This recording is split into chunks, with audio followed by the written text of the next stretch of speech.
Hi guys, my name is Morgan. Welcome to my YouTube channel. If you're new here, click the subscribe button down below. It'd mean a lot to me. So today I will be answering specific questions from high school students along with incoming freshmen because I was a freshman obviously and I thought this video would be very helpful. Also, it is very highly requested. So I split it off into sections and they're all on my phone. So I'm gonna read off of this. And the first section is homework and tests. How much homework do you have / what's the workload?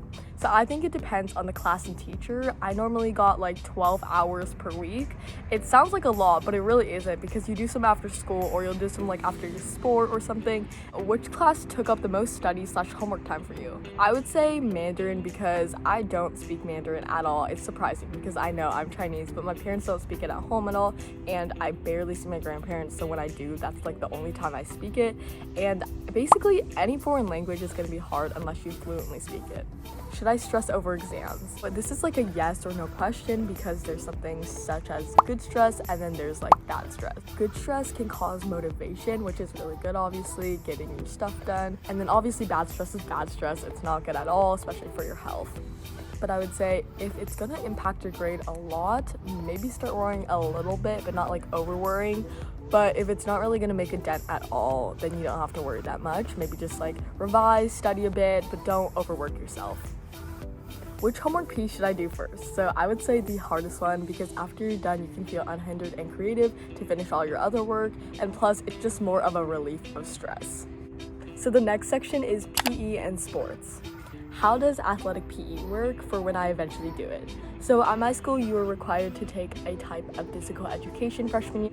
Also, I did ask someone about this, and basically they said when a student participates in athletic PE, one season of a sport is equal to one semester PE credit. So after freshman year, students are required to complete 2 or more semesters of PE through taking a class. After freshman year, your sports can count. If you do a sport for 1 year, it counts as half a semester of credit. If you do it for 2 years or you do 2 sports in 1 year, it will count as a full year of PE credit.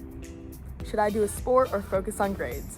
Okay, so I would say both. Sports are a great way to meet new people and get involved, but also grades are very important. It's all about having a balance, which I will talk about later. Is it easy to find your classes? Your school should have an orientation day, but if they do not, that is okay. You can go to the school and try to familiarize yourself with the wings. So like, this is the 300 wing, this is the 400 wing, so that when you get your schedule, you can go and be like, oh, I know where this is. Because my school, I know that we do not get our schedules until the day before school starts. How many classes do you have a day? Since I think there's a block schedule, I was just confused on that. So if you don't go to my school, this is a more specific question for me to answer, so you can skip ahead. So I actually have never done the real schedule since they switched it all up because of COVID, and when we came back for hybrid, it was really different. It was a nice schedule though. I would have to admit, I love that schedule. But now, basically on Mondays, you would have to go to all 7 periods, and then on Tuesday, you would go to first period, second period, third period, and 7th period. And then on Wednesday and Friday, you would go to 4th period, academy, 5th period, and then 6th period. Also, if you do get lost on the first day and if you're like late to a class, do not worry. Everyone is in the same position as you and you will be fine. Teachers are pretty understanding about that too. Friendships, groups, and relationships. Do you really lose friends? Well, because my year was online, personally, I did not lose any, but I did gain some really good ones. You will find your group no matter what, don't worry. And losing friends, I think throughout high school is gonna happen no matter what, is what I've heard. So just take a deep breath and you'll be fine.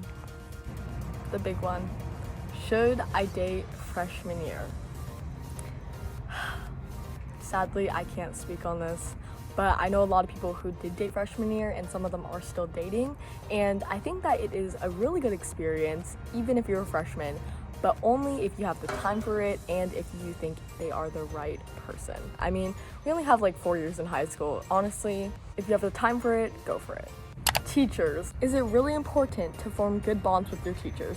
Yes, yes, yes, yes. I cannot stress this enough because they are going to be there to help you throughout your whole way. Connections are key. Find something to talk about and connect with them. Also, this is not a question, but this is kind of a tip from me. Go to office hours or academy all the time because this is the most beneficial time that you can utilize. Oh my God, okay?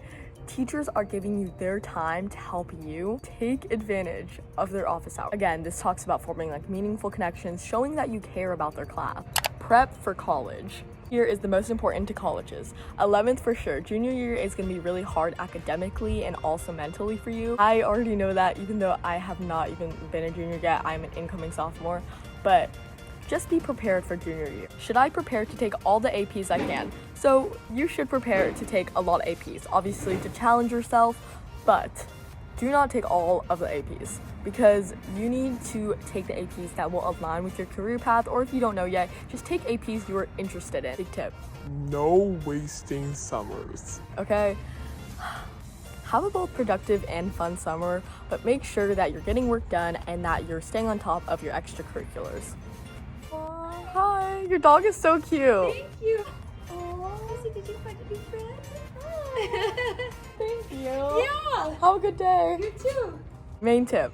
Do what you're interested in. Colleges much rather see someone who is forming their passion or showing off that they are really passionate about this one certain subject. Specific class question. So one of my friends asked, if I'm taking Geometry Advanced freshman year, what math will I be as a senior, / are there different options when I get to that point? So at my school, if you did this for sophomore year, you would have the options of Algebra 2, Algebra 2 Advanced, and Algebra 2 / Pre-Calc. If you took the Algebra 2 / Algebra 2 Advanced pathway, junior year you would take Pre-Calc, and then senior year you would take Calc AB. But if you chose the Algebra 2 / Pre-Calc route sophomore year, then junior year you could go to Calc AB, and then senior year you could go to Calc BC, finishing off Calculus.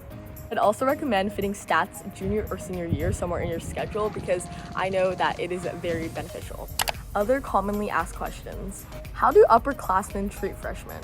Well, I can't speak on this because I barely went to school during the hybrid section. It was like, I think maybe 2 months.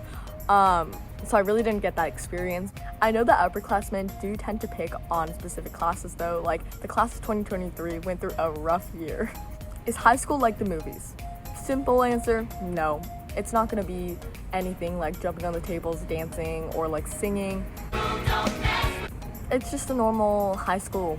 You can make your high school experience your own movie. Is the food worse or better than middle school? So for me, I would say almost the same. I never really got lunch though, so I can't really say again. But from what people have told me, it's pretty decent. My personal tips for freshman year. So someone asked for my biggest study tip, and I would say that practice over and over and over and over again, because practice is key, okay? Practice is gonna get you that A on the test, that A on that assignment. Everything is because of practice and hard work. Big tip that I realized, hard work is going to get you so much further than being naturally smart. You can be so talented, you can be so smart, but the hard work and determination other people put into their work is going to get them further in life. Also note guys, high school is going to get so much harder throughout the years. Freshman year is the easiest year, I think, and just take advantage of it, okay? Have fun freshman year. Last note. By having good balance and time management skills, you will be able to have fun in your teenage years while also working really hard. Time management. I don't have time to explain this, but please note the difference between strategic procrastination and non-strategic procrastination. For time management, I would say write a to-do list, make checklists, set timers, or create a calendar, because anything you see visually will help you a lot. So I hope you guys enjoyed today's video and found it very helpful, and I'll see you next time. Bye!